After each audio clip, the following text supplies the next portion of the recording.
Yamal's surprising request astonishes Flick and the fans. Despite his young age, the rising star Lamine Yamal continues to offer lessons in ethics and sportsmanship, both on and off the field.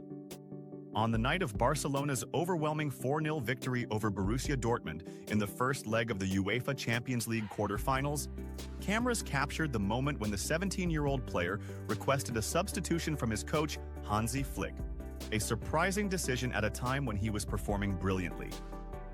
According to Spanish journalist Tony Juan Martí, Lamine was neither physically tired nor injured. Instead, he voluntarily asked to be substituted in order to give his teammate Ansu Fati some playing time. Lamine, aware that Fati has been going through a tough period in terms of confidence and fitness, wanted to give him minutes on the field to regain his spirit and confidence, especially in such an important match that could open doors for him again. This is not the first time Lamine has shown his noble side towards Fati.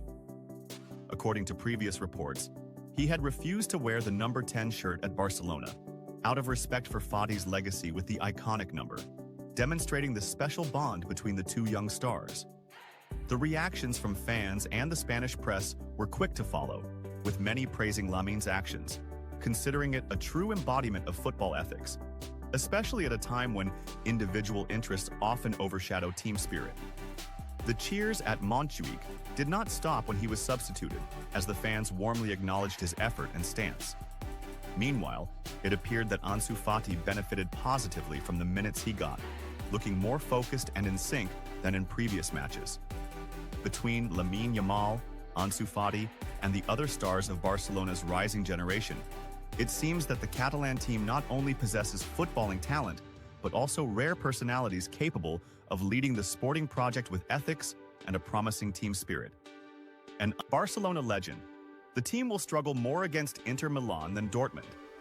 Zvonimir Boban, the former Milan star, shared his opinion on the match between Barcelona and Borussia Dortmund, confirming that the Catalan team would have faced a greater challenge if the opponent had been Inter Milan instead of Dortmund. Boban said, "If Inter Milan had played against Barcelona in Montjuic instead of Dortmund, Barcelona could have conceded at least 3 goals. Yes, Barcelona might have managed to score 2, but they would have needed to play a perfect match in the return leg to qualify." Boban continued explaining his prediction, saying, "I think Barcelona would have played more cautiously defensively if they had faced Inter Milan compared to facing Dortmund. This is certain, considering Barcelona's style of play and Inter's ability to exploit spaces effectively." Boban also pointed out that Inter Milan's defensive strength, along with their solid organization and offensive efficiency, would have posed a bigger challenge for the Catalan team. Unexpected comment from Simeone about Barcelona after their big win over Dortmund. "When you talk about football, you're not just talking about goals and victories, but about moments that are immortalized, about messages sent without words, about a prestige created by actions, not words." And Barcelona, this season, they sent a resounding message, not only to their La Liga rivals, but to all of Europe, to anyone who dared to doubt their ability to rise again. I'm not just talking about a single match or a big win in the Champions League quarterfinals. I'm talking about a system that rose from the ashes, led by a man who doesn't smile much but turns calm into ticking time bombs. Hansi Flick. This name will be etched in Barcelona's memory for a long time, and perhaps in the history of the competition. Not only because he has a squad of stars, but because he turned every player into a piece of a machine that doesn't miss, doesn't tire, and doesn't show mercy. To win 4-0 against a team like Borussia Dortmund, in this round, at this time, with this level of composure. This isn't an ordinary win, it's a declaration of intent. Barcelona is not just looking for a title. Barcelona wants glory. Glory that matches the size of the club, the size of the shirt, the size of the years during which their fans shed tears in front of the screens and in the stands. But do you know what's more dangerous than winning? Continuity. And Barcelona this season is unstoppable, like a flood, like a storm. 23 games since the start of the year, 19 wins, 4 draws, and no losses. These aren't just numbers, these are philosophy, mentality, organization, and mental toughness. This is a team that doesn't waver. And the record that Flick has in the Champions League? 25 wins out of 29 matches. This is something I haven't seen even in Pep Guardiola's days, nor have I read about it in modern football books. I'm a coach, and I live for the details. I love analysis, I breathe tactics, and I know exactly what it takes to build a team that fights like this, dominates without appearing arrogant, attacks without forgetting defense, and scores without leaving gaps behind. Flick has re-engineered Barcelona, but this time, not in the pure tiki-taka style. He's presenting a new Barcelona with a German identity, a Catalan heart, sharp as a sword. And I won't lie. There's something stirring inside me when I watch them. It's not envy, but that feeling that stings when you see your opponent soaring while you're still fighting on the ground. We are Atletico Madrid. We live to fight. We are born in the heart of suffering. And we love proving that we don't need grandeur to win. But when you see this performance, this harmony, this consistency, you start reviewing yourself, your plans, even your dreams. I'm not afraid of Barcelona. I've never been afraid of them, and I never will be. But I admit, from my position, from the heart that beats red madness, that what we see from Barcelona this season is a football masterpiece that forces everyone to respect them. Because respect is not given, it's taken. And Flick has taken it from everyone, without exception, even from us. From those who hate admitting it. But we can't lie to ourselves. I've faced great teams before, survived, fallen, and stood up again. I've faced Messi, Xavi, Piqué, Neymar, seen their burning eyes at Camp Nou, heard the roar of their fans, and felt their experience. But this version is different. It doesn't shout. It dominates in silence and kills you quietly. Has it ended? Number football doesn't know the end. The final is written on the day of judgment, not the day of celebration. And us? We are there, waiting for our moment, watching from afar. But we don't sleep. We don't forget. If Europe has started to lean towards Catalonia again, Madrid still shines from the heart of the fire. And Atletico? We will always be there. In the shadows sometimes, and in the light when we choose to return. In the end, this is football. There are no permanent champions, no perpetual nightmares. Every team goes through its moment, and Barcelona is living its moment now.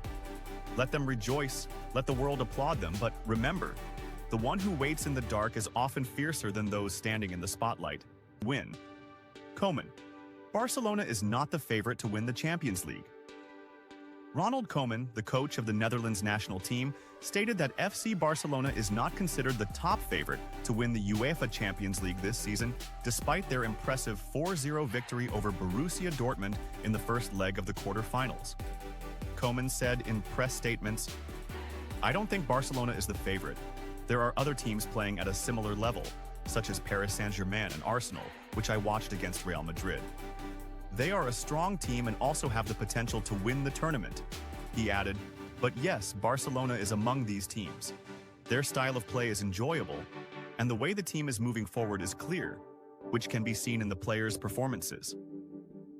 The Dutch coach also mentioned that the heavy win over Dortmund could be a bit misleading. We have to acknowledge that Dortmund is in 8th place in the German league. Although they are not a big team at the moment, they still have opportunities to score. The 4-0 result could be deceptive, but it doesn't reduce the clarity of Barcelona's vision and progress. Koeman praised the development of the young players in the Catalan team, saying, "The young players now have 2 or 3 years of experience, and with a midfield that includes Frenkie de Jong, Pedri, Fermin, and Gavi, who I see as the heart of the team and is performing excellently, the team looks very cohesive." He continued, "Barcelona has strong defensive alternatives, and we must also highlight the role of coach Hansi Flick. I believe he is leading the team in the best possible way, and there is a clear positive atmosphere, with people happy about the style of play." Koeman concluded his remarks by confirming, "I see Barcelona in a very positive light, and they have a real chance to win important titles this season." In an astonishing gesture, Rafinha, "I apologize to Kubarci after my goal against Dortmund." Brazilian player Rafinha apologized to his Spanish teammate Pau Kubarci after scoring Barcelona's first goal against Borussia Dortmund, as he mentioned in a television interview on Wednesday evening. Barcelona won 4-0 at home against Dortmund. The two teams will meet again in the second leg of the UEFA Champions League quarter-finals next Tuesday at Signal Iduna Park to decide who will qualify for the semi-finals. Rafinha's statement. Rafinha scored Barcelona's first goal against Dortmund. The goal came after the Brazilian touched the ball on the goal line, scoring instead of Pau Cubarsí. Rafinha said in statements published by the Spanish newspaper AS, "I was worried the first goal might be disallowed for offside. I wasn't sure, but fortunately, it was given." He continued, "I told Cubarsí that I touched the ball before it crossed the goal line, and I apologized to him. He told me it was fine and considered it an assist. It was a quick moment, and I stretched my foot, afraid the ball might go too far." He added, "I love playing with players of very high quality. Yamal, Lewandowski, and I know each other well, and that's really important." He concluded, "There's still another game to play, and playing in front of Borussia Dortmund's fans is always tough. We achieved a good result, but we need to put in another strong performance next week." Rafinha is currently the top